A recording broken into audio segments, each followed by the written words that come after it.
Good evening to you all. Senator Imy's speech at the INC rally is very hurtful because she is speaking against her younger brother, the President Bongbong Marcos, who is not well. She is essentially pleading with him to go home and seek the help he needs.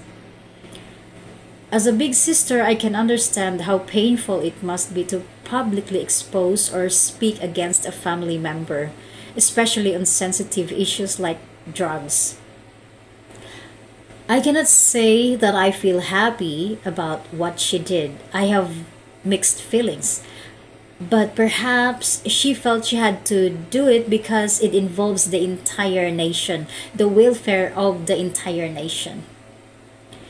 As painful as it is for her personally, the Filipino people's interest may have compelled her to speak out.